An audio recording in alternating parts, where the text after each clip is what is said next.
IQ के एक नए सेगमेंट में हमारा क्वेश्चन ये है कि 30 फरवरी को पाकिस्तान में कौन सा त्यौहार सेलिब्रेट किया जाता है, कौन सा त्यौहार मनाया जाता है 30 फरवरी को। आइए लोगों से पूछते हैं कि इसका आंसर क्या है। कोई दहशतगर्दी का वाक़या है। मतलब आप करीब करीब पहुंच चुके हैं, किस तरह का दहशतगर्दी का?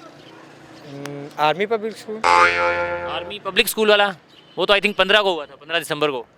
जी मैं 30 फरवरी का पूछ रहा हूँ। कोई डेफिनेटली याद नहीं है मुझे। ये यौम दिन है बस, 14 अगस्त। 30 फरवरी जो है वो 14 अगस्त को मनाया जाता है। सर हमारा क्वेश्चन ये है कि जैसे 6 सितंबर को हम 6 सितंबर जंग के हवाले से मनाते हैं, 14 अगस्त पाकिस्तान के हवाले से मनाते हैं, तो 30 फरवरी को कौन सा त्यौहार मनाते हैं? 30 फरवरी को योम मजदूर मेरे ख्याल में। यौम मजदूर योम या कश्मीर डे? आप क्या कश्मीर डे। कश्मीर डे मनाते हैं? और आप सोचना चाहेंगे? मेरे ख्याल में कश्मीर डे नहीं है, कश्मीर डे तो 5 मई को होता है। मैं पूछ रहा हूँ 30 फरवरी को हम कौन सा दिन मनाते हैं? याद नहीं है मुझे, सॉरी इस वक्त याद नहीं है। मालूम नहीं। मेहरुनिसा फ्रॉम चकवा। जी मैं ये पूछना चाहूँगा कि 30 फरवरी को पाकिस्तान में ऐसा कौन सा त्यौहार है जो मनाया जाता है?